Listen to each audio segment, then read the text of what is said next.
인사 한번 나누시죠. 주의 이름 환영하고 축복합니다. 은혜 받으시기 바랍니다. 네. 덴마크의 신학자이면서 철학자이기도 한데 슈렌 케이르케고르를 한 분이 계십니다. 그분이 그 밤의 마차라는 우화를 하나 만들었는데 이 19세기 1800년대 그 시대 유럽의 지식인들을 향해서 주는 교훈의 메시지로 이제 밤의 우화라는 이야기 하나를 만들었어요. 내용은 이제 그 밤하늘에 별이 빛나는 그 밤에 마차 두 대가 이 밤길에 같은 길을 따라서 목적지를 향하게 됐는데 한 대의 마차는 부자의 마차였습니다. 그래서 화려한 마차에 또 그 안에 등불도 밝히고 또 온기가 있도록 난방장치도 좀 해놓기도 했고 돈이 많으니까 마부도 고용해서 그 마부가 끌어가는 마차예요. 이 사람은 부자인데 그 마차 안에서 그 자기가 켜놓은 불빛 아래서 이제 그 밤을 마차를 타고 가는 사람이죠. 또 한 마차는 아주 가난한 사람의 마차인데 그는 가난해서 마부도 고용할 수 없어서 직접 이제 말을 몰아야 됐고 마차 안은 더더군다나 등불을 밝히거나 난방 장치할 돈도 없어서 이제 그렇게 마차를 몰아갔어요. 슈에른 케르케고르는 이 두 마차를 이렇게 비교하면서 그 부자의 그 마차는 자기가 켜놓은 등불 아래서 그 안에서 자기가 거기 앉아서 그 밤의 여정의 마차를 타고 갔지만 그는 밤하늘에 빛나는 별들을 볼 수 없었다. 그리고 밤하늘에 빛나는 그 영광스러운 하나님의 창조한 세계를 보지 못했다. 이렇게 평했고 또 가나나에서 그 마차 안에 등불조차 마련할 수 없었던 스스로 마부도 고용할 수 없어서 말을 몰아야 했던 이 사람은 추운 밤바람을 맞으면서 그 여정을 갔지만 그는 찬란히 빛나는 그 밤하늘의 별들을 노래하며 그 영광스러운 하나님 영광을 보면서 그 노래하면서 그 밤의 여정을 갔다. 이렇게 이야기를 마치고 나서 19세기 당시의 유럽의 지식인들 소위 산업혁명을 통해서 이제 종교도 필요 없다. 우리가 과학을 통해서 우리 인간의 행복을 만들어낼 수 있고 성공할 수 있고 그리고 과학이 발달하면 세상은 잘 살게 될 것이다. 이성이 중요하다. 그래서 과학의 등불, 이성의 등불을 밝히고 그 안에서 자신의 인생, 세상의 미래를 보고 있는 유럽의 지식인들은 그런 생각이 결국 그 밤하늘에 빛나는 별들을 보지 못하듯이 하나님의 영광을 보지 못하고 결국 그렇게 그들의 인생은 마치 자기가 만들어 놓은 불빛에 만족하면서 갇혀 있듯이 그런 인생을 살고 있다고 이렇게 평가를 했어요. 되게 많은 사람들이 자신이 밝힌 그 불빛 아래서 그냥 자기 인생이 그렇지 또 거기에 만족하면서 살아가는 사람들이 참 많이 있습니다. 우리는 때로는 실패를 통해서 때로는 지륵같이 어두운 밤에 인생의 길의 여정을 걸어가면서 드디어 우리는 밤하늘에 빛나는 별을 보고 그 별을 노래하듯이 하나님을 경험하는 사람들도 많고요. 하나님의 은혜 안에서 자신의 부를 노래가 내 안에 있고 그 은혜와 감격 안에서 그 영광스러운 하나님을 경험하는 사람들도 많이 있습니다. 여러분의 인생이 지금 나의 삶에 스스로 밝히는 등불 안에 만족하면서 그게 마치 인생의 전부인 것처럼 사는지 아니면 내가 만나는 어려움이나 문제들 속에서 하나님을 깊이 경험하고 또 하나님의 은혜를 누리며 밤하늘의 별을 노래하듯 내 안에 하나님 주신 은혜의 감격의 노래와 찬양이 있는 인생인지를 점검해 보는 게 참 중요하죠. 지난 6월 4일 날이 목요일이었습니다. 그때 김현정의 뉴스쇼라는 그 프로그램에 김동호 목사님이 출연을 했어요. 김현정의 뉴스쇼는 그 시사 프로그램이에요. 그래서 사회적인 문제들의 이슈들을 다루는 그 라디오 프로그램인데 목사님이 여기 출연해서 자기 간증을 했어요. 제가 유튜브로 이거를 보면서 너무 감동이 됐습니다. 그 유튜브에 떠 있는 제목이 뭐냐면 지옥 같은 항암 천국처럼 행복했다 하는 이제 제목의 이게 유튜브 내용이었어요. 인터뷰하는 내용들을 제가 툭 들어보니까 2019년 4월 달이 폐암 진단을 받게 되고 폐암 수술을 했다고 합니다. 폐의 20%를 절단하고 4번의 항암 치료를 받았는데 2번을 졸도했대요. 정신을 잃었다고 합니다. 힘든 그 항암 치료의 시간을 받았는데 폐암 진단을 받고 제일 먼저 든 생각은 죽음이 내 코앞에 왔구나. 이제 나도 죽을 수가 있겠구나. 은퇴를 했지만 아직도 죽음은 나와 상관없는 먼 미래의 이야기처럼 여겼던 자신에게 폐암 진단은 곧바로 코앞에 다가온 죽음을 보게 했대요. 나는 언제든지 죽을 수 있겠구나. 이 폐암 때문에 나는 곧 죽을지도 모르겠구나 하는 생각을 했고, 그 다음에 든 생각은 왜 하필이면 나야? 하나님, 제가 70여 평생을 하나님을 위해서 헌신하고 목회하고, 그리고 이제 마무리 목회를 은퇴하고 나서 나의 노년이 좀 편안하고 자유롭고 좀 그런 좀 여유 있는 삶을 살기를 기대했는데 덜컥 암이 찾아왔잖아요. 그러면서 왜 하필이면 나야 하는 생각을 하는데 이건 곧바로 답을 찾았대요. 그 다음에 드는 생각은 왜 너는 안 되냐였답니다. 하나님이 야, 암이 왜 너는 안 되냐? 다른 사람은 되고 너는 안 돼야 되냐? 암은 누구든 걸릴 수 있는 것이고, 그리고 그 걸릴 수 있는 암이 나한테 찾아왔다면 나도 맞아 걸릴 수 있지, 이런 생각을 했대요. 대개 사람들은 왜 하필이면 나야 하는 이 질문에 답을 얻지 못하고 끝없이 자기 인생을 저주하고 하나님 원망하고 그러면서 보내는 분들도 많이 계세요. 이분이 목사님이시기도 했어도 있겠지만 우리가 깨달아야 될 것은 어떤 문제든 어떤 어려움이든 누구든 닥칠 수 있습니다. 실패가 꼭 다른 사람에게만 있고 내게는 없어야 되나요? 병이 꼭 다른 사람에게는 있고 내게는 병이 있으면 안 되나요? 누구든지 찾아올 수 있는 병이고 누구든지 만날 수 있는 실패인데, 그 다음이 중요하죠. 목사님의 그 다음의 생각은 그러면 팬덤에 걸리듯 내게 찾아온 암이고 나도 걸릴 수 있는 암이 찾아왔다면 그 다음에 이거를 잘 암을 이제 치료하면서 이 시간을 잘 보내야 되겠구나. 잘 보내는 게 중요하죠.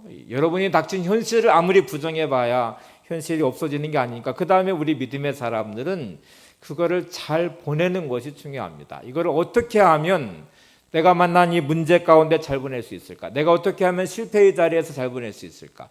내가 어떻게 하면 이 고통스러운 삶의 자리에 잘 보낼 수 있을까? 내가 어떻게 하면 내 삶에 이 찾아온 질병, 암이란 질병을 잘 보낼 수 있을까 하고 생각하면서 이제 나름대로 잘 보내보려고 했는데 수술하고 항암 치료하는 과정이 너무너무 힘든 지옥 같은 고통에 다가오니까 이분의 표현대로 말하면 이제 걸려들었다. 올무에 걸리듯 걸려들었다. 뭐가 걸렸냐면 생각과 마음이 걸렸대요. 치료하는 과정은 잘 밟아가고 이걸 하나님 은혜로 여기며 살아가야 되는데 어느 순간부터 온통 내 마음과 생각이 그 폐암 그리고 이 치료하는 과정의 그 고통에 다 묶여서 마치 올무에 딱 걸리면 문부리칠수록 더 올무는 쪼여들듯이요. 늪에 빠지면 허우적거릴수록 더 깊은 늪에 빠지듯이 이 고통과 이 문제가 자기의 온통 마음과 생각을 묶어버렸어요. 거기에 묶여서 올매에 걸리듯 그렇게 묶여서 점점 그렇게 가고 있는 자신이 진짜 비참했대요. 여러분, 잘 산다고 말할 때에 우리는 내가 원했던 어떤 환경, 또 내가 성공하는 것, 돈을 많이 버는 것, 건강하는 것도 중요하지만 인생을 잘 사는 가장 확실한 길은 여러분의 마음과 생각을 지키는 것입니다. 환경이 좋은데도 마음과 생각이 지옥 같은 사람은 지옥 같은 인생을 사는 거예요. 환경이 아무리 힘들고 어려워도 내 마음과 생각을 잘 지켜서 하나님이 주는 기쁨과 평안함이 있으면 그건 천국의 삶을 사는 거예요. 그래서 김동건 목사님은 이 마음과 생각이 암에 걸린 것도 문제지만 마음과 생각이 선점해버린 자신의 이 생각, 이 마음이 제일 큰 문제여서 이 빼앗긴 마음을 되찾아와야 되는데 방법은 도대체 뭘까?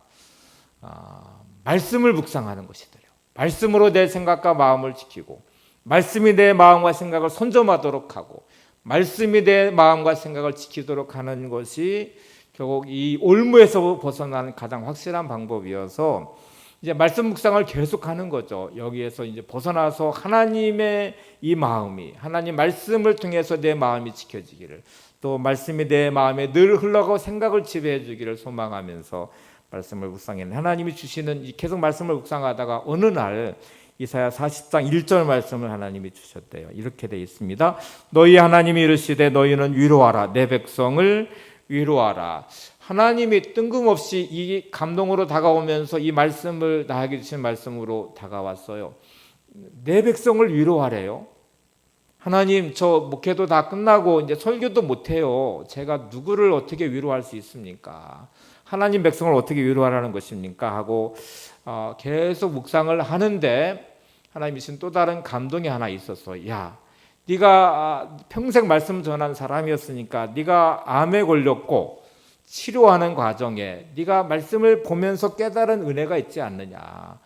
이 세상에는 암에 걸려서 이 병 중에 고통당하는 사람들이 얼마나 많은지 아느냐. 이 사람들을 네가 좀 위로해줘라 하는 감동을 줬어요. 그래서 이게 어떤 방법을 통해 할 수 있을까를 생각해 보니까 유튜브를 하면 될 것 같아요. 유튜브를 통해서 자기가 묵상한 말씀을 올리면 그 말씀을 듣는 사람들이 혹시 하나님의 이 말씀처럼 하나님 백성들을 위로하는 자리에 서 있지 않을까 하는 생각을 해서 유튜브를 시작을 했습니다. 날마다 기막힌 새벽이라는 제목의 유튜브에 매일 새벽 6시에 유튜브를 올리는데 둘째 아들이 이제 편집하고 아마 올리는 것 같아요. 그래서 뭐 이렇게 축약해서 날기새라고 붙여 있기도 해요. 그래서 매일매일 유튜브에 이제 이렇게 자기가 깨달은 말씀을 올리고 방송으로 올리고 또 암 환자들을 위로하는 집회를 6번을 했다고 그래요. 어느 집회에는 야간 치료하다가 기절을 했어요. 정신을 잃고 진짜 기력이 다 없어서 들것에 실려서 가야 될 만큼의 탈진되어 있는 상태인데 이미 집회하는 장소도 있고 시간도 약속했고 전국 각지에서 몇 번의 집회를 해보니까 막 다른 나라에서 비행기 타고도 오고 한대요. 그러니까 그 많은 사람들의 약속을 어길 수 없어서 그냥 기진맥진한 상태로 집회에 갔는데 그날 45분을 설교를 했대요. 하나님 어떻게 힘을 주셨는지. 다 죽어가던 사람이 막 이렇게 펄펄 뛰면서 이제 말씀을 전하니까 그 사모님이 당신은 천상 목사라고 그러더래요. 근데 이제 이런 과정의 시간들을 보내면서 이분이 유튜브에 올리면 그 댓글들을 다 이렇게 본다고 그래요. 한 댓글이 자기의 마음에 너무 감동이 돼서 그 자기 인생 자체를 바꾸어 놓았다고 하는데 그 유튜브를 매일 듣는 분들 중에 또 6번의 집회에 다 참석한 분들 중에 암에 걸린 한 어머니하고 그 딸이 늘 어머니를 모시고 집회에도 오고 유튜브도 들었던 이제 분이 계신데 그 어머니가 지난 2월 달에 돌아가셨대요. 근데 그 딸이 유튜브 댓글에 이렇게 댓글을 달았습니다. 한번 제가 그대로 읽어볼게요. 목사님, 우리 어머니는 암으로 지옥 같은 고통 가운데 지냈지만 천국처럼 살다가 가셨습니다. 목사님, 감사합니다. 암이라는 이 병은 지옥 같은 고통을 줬는데 그 목사님이 하는 유튜브를 함께 보고 집회에 참석하면서 천국같이 살다가 가셨습니다. 목사님 고맙습니다 하는 유튜브의 댓글을 보면서 목사님이 오는 이 감동이 맞아. 내가 폐암에 걸리고 20% 절단한 수술도 하고 4번의 항암 치료도 받으며 2번이나 졸도하고 이 고통, 지옥 같은 이 암의 고통을 내가 겪지만 하나님이 나를 통해서 이렇게 내 백성을 위로하라고 하시고 유튜브를 또 열게 하시고 이런 은혜를 내게 주시는구나. 그래서 이분의 고백은 자신이 살아온 70평생 중에 단언컨대 지난 1년이 가장 행복했습니다. 가장 감동적인 삶을 살았습니다.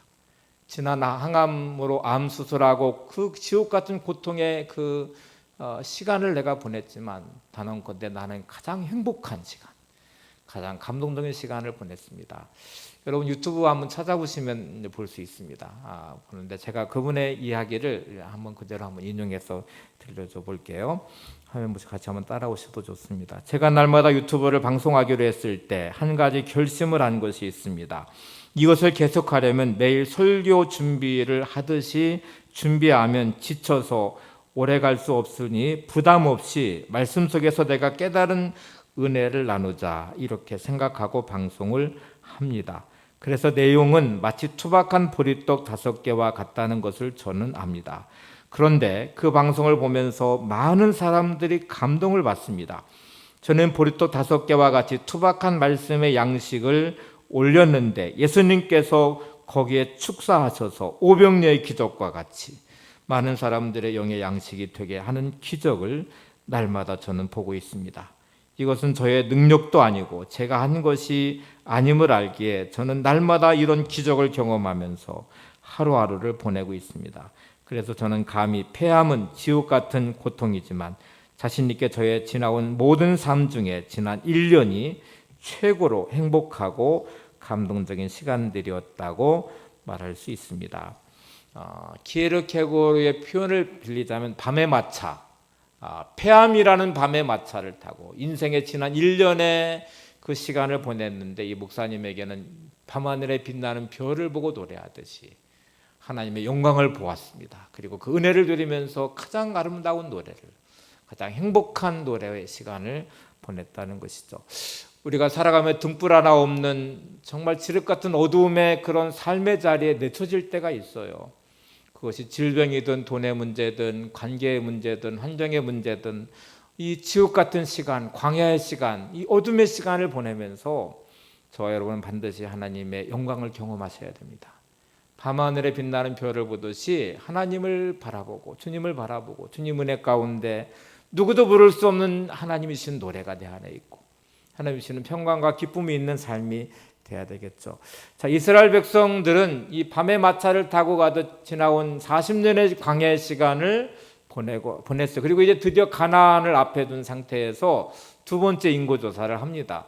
지나온 430년의 애굽의 노예의 삶도 그렇고 지나온 40년의 광야의 시간도 그렇고 밤의 마차를 타고 고통과 힘든 시간이었지만, 이제는 하나님이 함께 동행하신 이 인생의 여정에 가나안 땅을 보면서 기대하고 소망이 가득 찬 이 삶의 자 하나님은 두 번째 인구조사를 하라고 시키세요. 민수기 26장 2절에서 4절을 보세요. 이스라엘 자손의 온 회중의 총소를 그들의 조상의 가문에 따라 조사하되 이스라엘 중에 20세 이상으로 등이 전쟁에 나갈 만한 모든 자를 계수하라 하시니, 모세와 제사장 엘르아살이 여리고 맞은편 요단가 모압 평지에서 그들에게 전하여 이르되, 여호와께서 애굽 땅에서 나온 모세와 이스라엘 자손에게 명령하신 대로 너희는 20세 이상 된 자를 계수하라 하니라. 민수기에는 두 번의 인구조사가 나와 있어요. 민수기라는 이름 자체가 수를 센다는 것이니까 이게 시작하는 1장에 3장의 이 인구조사하는 장면과 26장부터 시작된 인구조사의 내용이 이제 마지막 장까지 연결이 되어 있어요.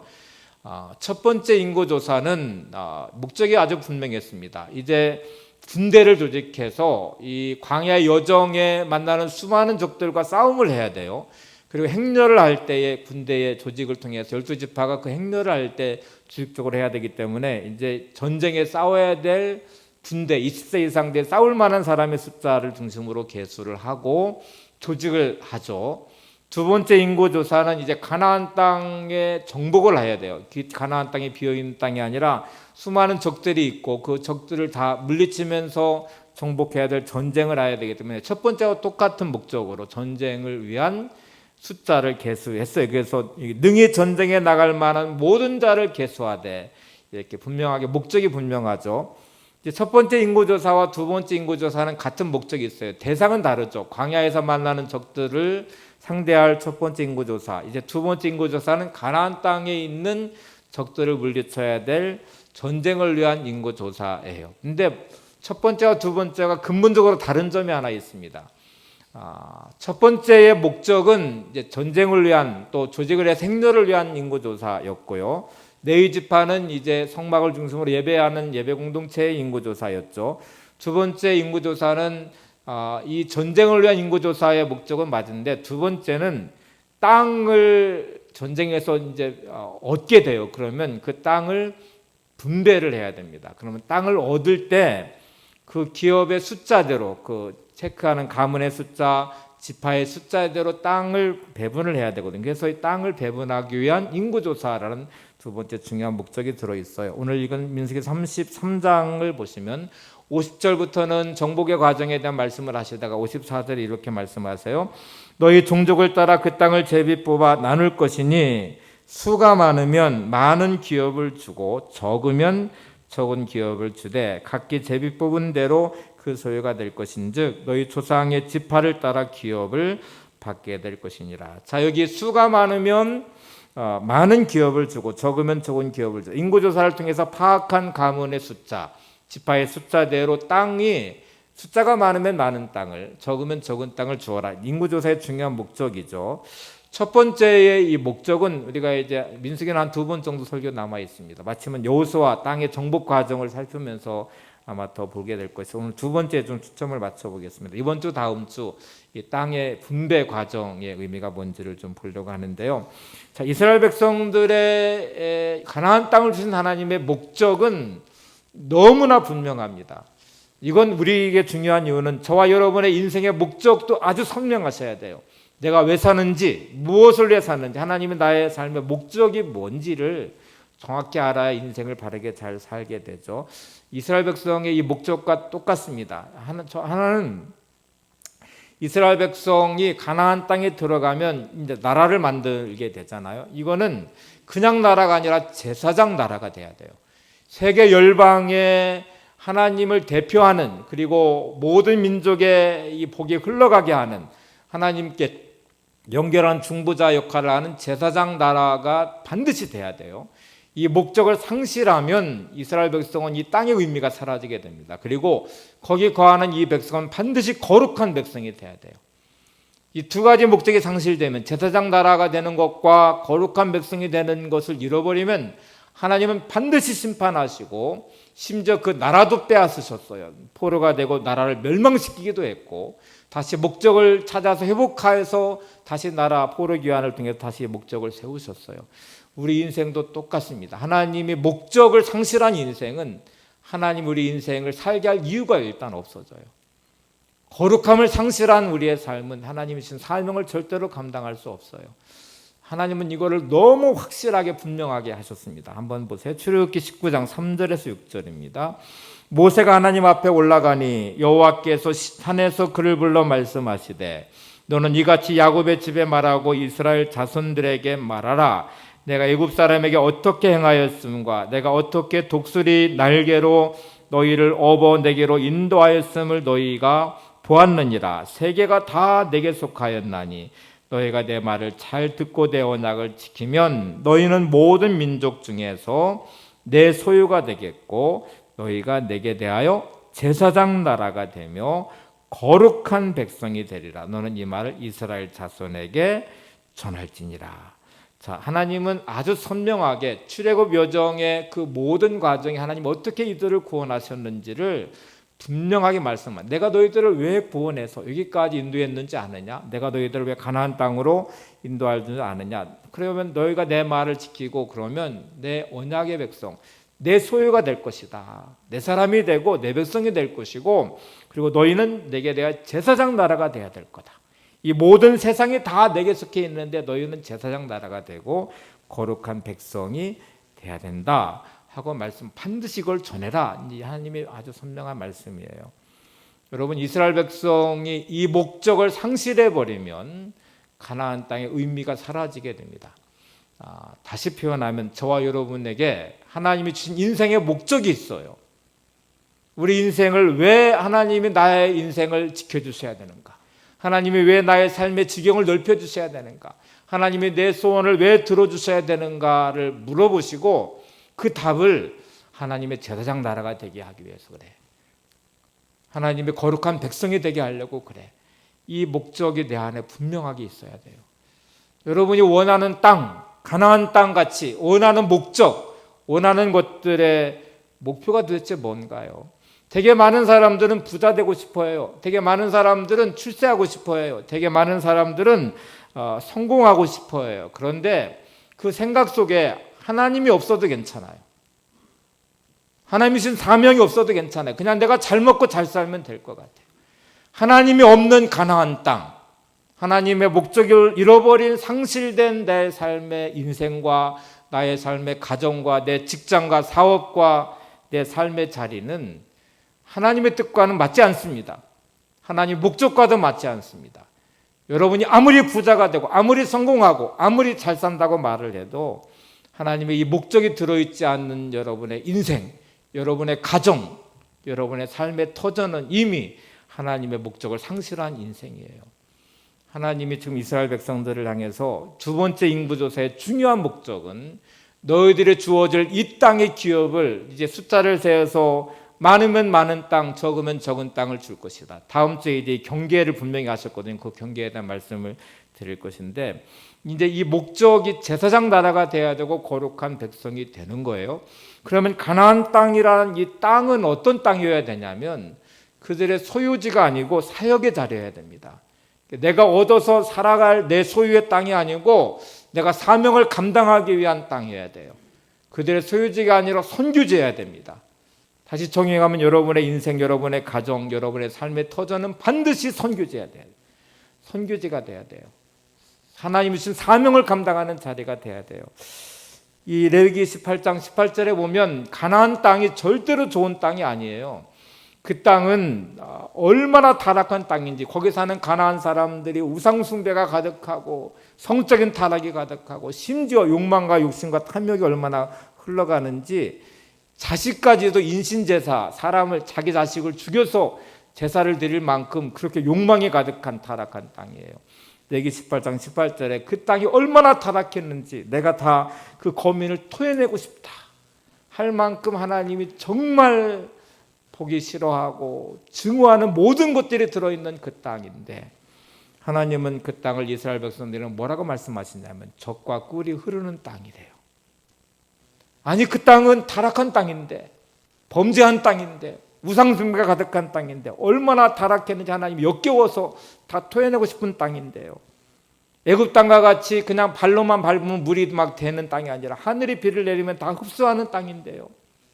젖과 꿀이 흐르는 땅이 아니라 사막과 광야가 있는 땅인데요. 전혀 그런 땅이 아닌데요. 왜 하나님은 이렇게 말씀하실까? 여러분, 이게 중요한 목적이에요. 이렇게 타락한 땅, 범죄한 땅, 우상숭배가 가득한 땅, 그리고 땅, 하늘의 비를 땅이 흡수하는 척박한 땅인데, 내가 너희들을 그 땅에 인도해내서 너희들이 제사장 나라가 되고 거룩한 백성이 되면 그 땅에 젖과 꿀이 흐르는 땅이 되게 할 거야. 그 땅을 풍요롭게 만들 거야. 그래서 세계 열방에 너희를 통해서 이 복을 흘러가게 만들 거야. 오늘 이 전망이 그들에게 있어요.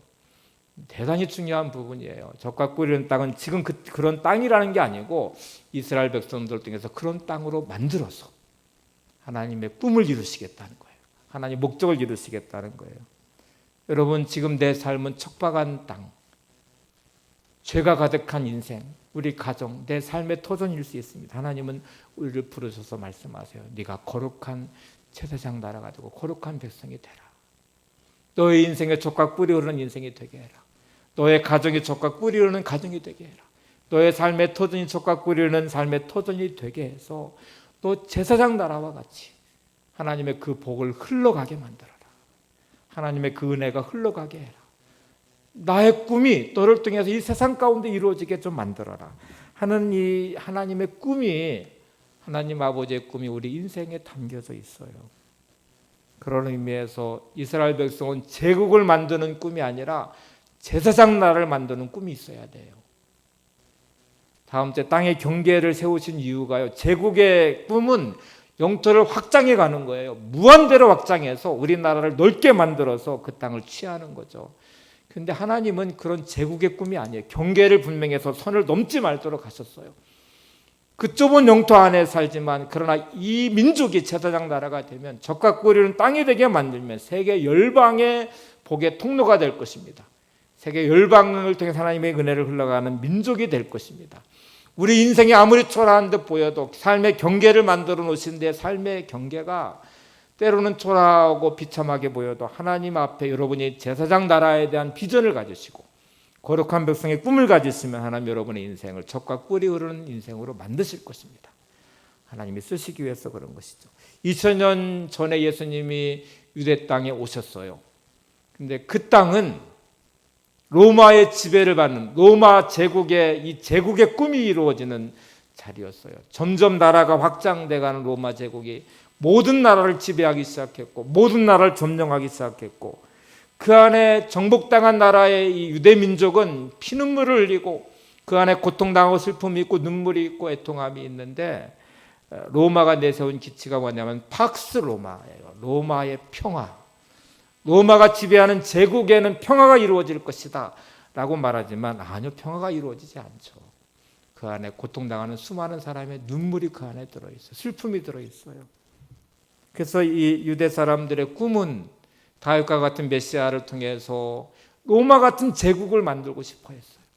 독립된 나라, 다윗과 같은 그런 왕권을 가지고 우리를 그런 제국의 꿈을 가지고 그런 영광스러운 나라를 경험하기 원했는데 하나님 예수님은 아니요. 또 다른 꿈을 제자들에게 심어주죠.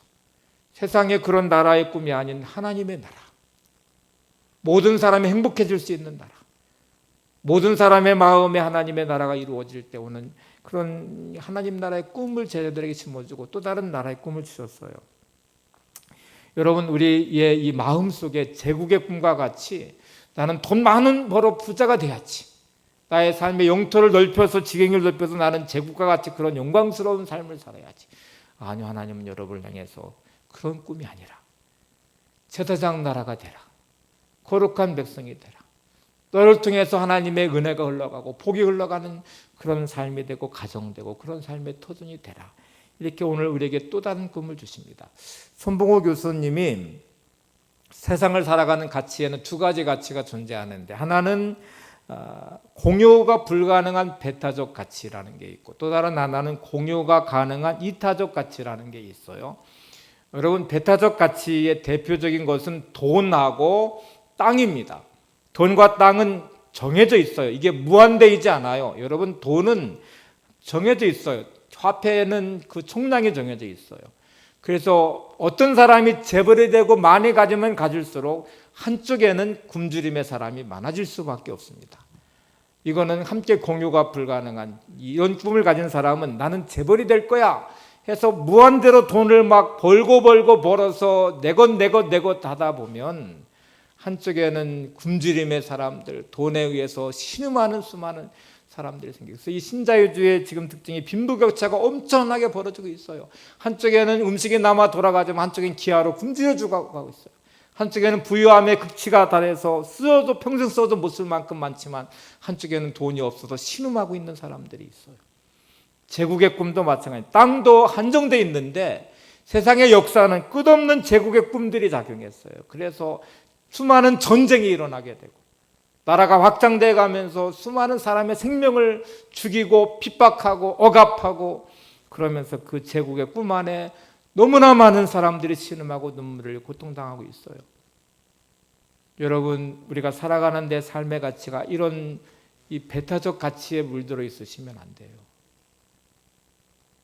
하나님이 나의 삶의 영역을 넓혀서 땅의 지경을 넓혀주시고 하나님이 나에게 돈을 주셔서 부유하게 하셨다면 나의 비전은 나의 삶의 목적은 이타적 가치 이거를 가지고 나누는 통로가 되는 인생의 꿈을 꾸셔야 돼요. 하나님 나의 삶의 지경이 넓혀지는 만큼 내가 제사장 나라가 되고 거룩한 백성이 되어서 하나님의 복이 흘러가게 하겠습니다. 하나님 아브라함을 부르실 때에 아브라함이 주신 비전은 너는 복이 되어라. 세계 열방이 너를 통해서 복을 받게 해라. 너는 복의 근원이 되고 축복의 통로가 되라고 부르신 것이지 아브라함 혼자 잘 먹고 잘 살라고 부르신 게 아니거든요. 우리 인생을 부르신 하나님의 이 목적은 하나님을 통해서 그런 하나님의 그 은혜가 아버지의 꿈이 이루어지는 삶으로 흘러가게 하시는 거죠.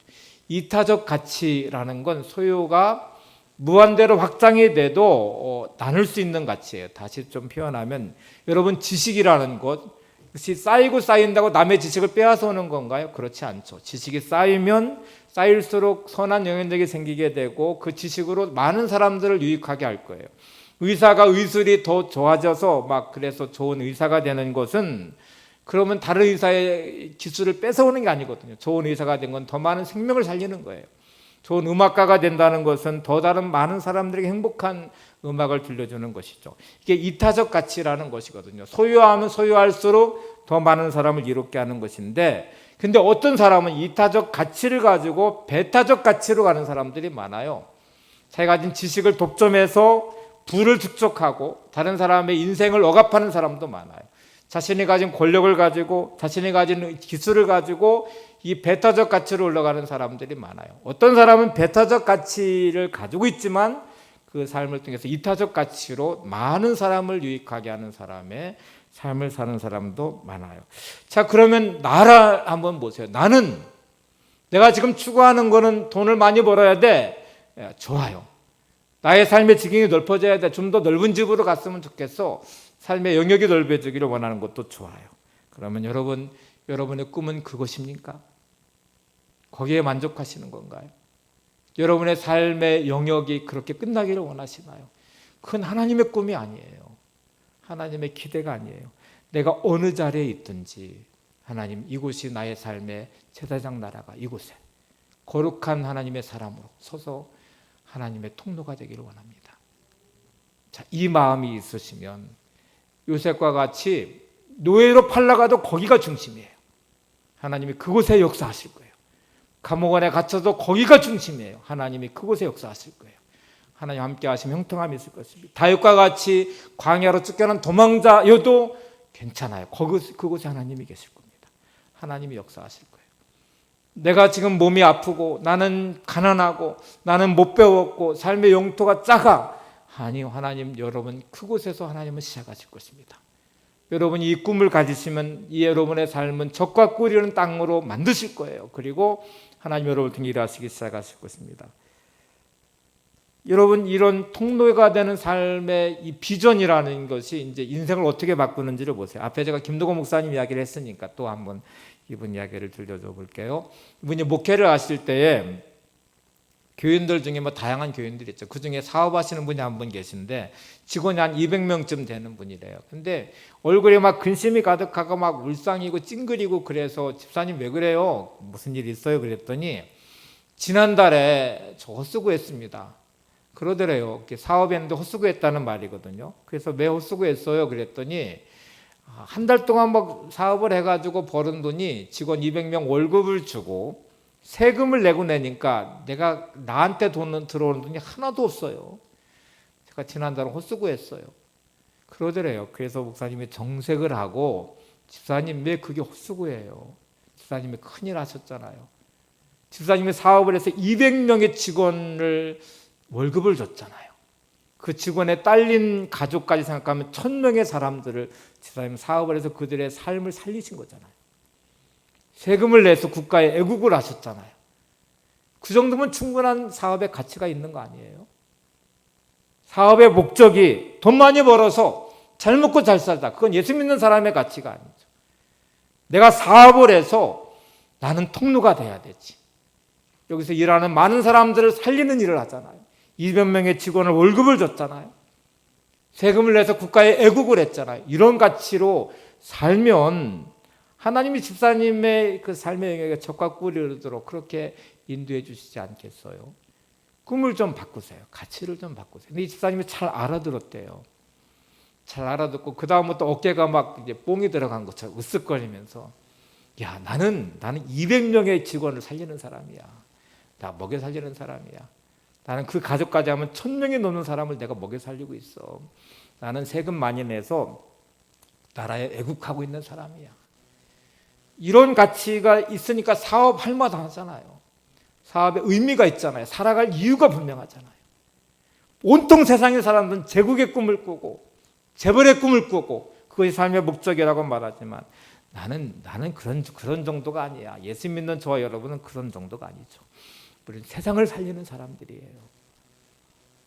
내가 지금 어떤 자리에 있든지 하나님이 나를 주목하고 계세요. 하나님이 나를 사랑하고 계세요. 나를 통해서 하나님의 꿈을 이루고 싶어 하세요. 이혜인 씨가 쓴 민들레 영토라는 시가 있습니다. 그 중에 한 대목만 제가 볼게요. 아주 중요한 대목이에요. 이렇게 돼 있어요. 태초부터 나의 영토는 좁은 길이었다 해도 고독의 진주를 캐며 내가 꽃으로 피어나야 할 땅. 태초부터 나의 영토는 좁은 길이라고 해도 다시 적용하면 하나님의 나에 주신 삶의 영토가 좁은 길처럼 가난하고 못 배웠고 때로는 병들었고 아무것도 안 되는 좁은 영토 같은 그 삶의 영역, 삶의 자리일지라도 이스라엘 백성들에게 영토에 대한 경계를 분명히 하신 다음 또 살펴볼 텐데 하신 이유는 제국의 꿈을 꾸지 말라는 거예요. 그들의 작은 영토이지만 거기서 하나님의 꿈을 이뤄야 된다는 말이거든요. 지금 나의 영토는 좁은 길이었다고 해도 그 다음 보시면요 아주 중요한 두 개가 나와요. 고독의 진주를 캔대요. 고독의 진주를 캔대요. 진주가 만들어지는 과정을 잘 아시죠? 조개에 이물질이 들어가요. 이물질이 들어가면 이게 아파요. 조개살을 파고들어요. 그러면 상처가 나 있어요. 되게 많은 사람들은 이 아픔 견디는 모래알같이 자긋하게 파고들어온 것 때문에 인생을 불평하고 원망하고 저주하고 막 온통 이렇게 가는데, 진주가 만들어내는 조개는 락카라는 물질을 내보내서 그 작은 이물질, 모래 같은 이물질을 감싸기 시작해요. 감싸면 그게 진주라는 보석이 되는 것입니다. 진주는 그래서 조개의 눈물이라고 말하기도 해요. 여러분, 내 안에 찾아온 여러 가지 삶의 문제와 아픔들, 고통들을 때로 눈물의 기도로, 말씀으로 감싸면 진주 같은 보석이 될 것입니다. 누군가에게 귀한 보석이 될 거예요. 여러분의 인생이 이렇게 보석을 만드는 인생이 되시기를 바랍니다. 인생을 부정하고 부인하고 그렇게 하지 마시고, 내게 좁은 용토의 길이라도 내게 찾아온 그 고통과 아픔을 눈물로, 기도로, 말씀으로 감싸서 보석을 만들어내셔야 돼요. 그 다음에가 중요해요. 내가 꽃으로 피어나야 할 땅. 이 민들레 영토라는 말이, 민들레 씨앗같이 보잘것없는 씨앗이 내 삶의 영역에 찾아와서 심겨졌어요. 그러면 나는 뭐를 해야 되냐면 그 씨를 품어야 돼요. 품어서 잘 자라게 해서 꽃이 피고 꽃이 피게 열매가 맺게 만드는 것이죠. 그러면 바람이 불어오면요, 이 꽃씨가 날아가기 시작해요. 그리고 또 다른 땅에 씨앗이 심겨지고 거기서 또 자라서 열매 맺어요. 나의 삶에 뿌려진 작은 씨앗같이 뿌려진 씨앗, 하나님의 꿈이 내 안에 자라서 삶이란 바람을 타고 내가 꽃을 피우면 그 바람을 타고 꽃씨는 날아가게 될 것이고, 누군가의 인생에 심겨져서 그 인생에 아름다운 꽃을 피우게 될 것입니다. 그것이 하나님 우리에게 주신 중요한 소망이에요. 자, 지금 우리가 앞에 불렀던 찬양 중에 하나가 세상이 당신을 모른다 하여도라는 찬양이에요. 제가 설교하는 내내 이 찬양을 계속 묵상했습니다. 그 찬양 가사에 보면 이런 가사가 있어요. 아버지의 꿈 당신의 삶을 통해 이루어지리. 아버지의 꿈 당신의 삶을 통해 이루어지리. 제가 이게 너무 좋았어요. 설교 제목 보시면 아버지의 꿈 나를 통해 이루어지리 이렇게 썼죠. 이 당신만 나로 바꾸었습니다. 하나님 아버지의 꿈이 나를 통해 이루어지기 원합니다. 내 삶의 가나안 땅이 척박하고 때로 힘들고 어려워도 이 하나의 꽃씨가 심겨질 때 꽃이 피고 그것이 바람을 타고 날아가듯이 꽃씨가 퍼져서 누군가의 땅에 심겨 자라듯이 하나님 내 삶이 척과 꿀이는 땅의 삶이 되게 하셔서 거룩한 제사장 나라가 되고 또 하나님 영광 받으시는 귀한 아름다움의 복의 통로가 되는 인생 되기 원합니다. 이런 소망과 기대와 꿈이 오늘 여러분 안에 있기를 바랍니다.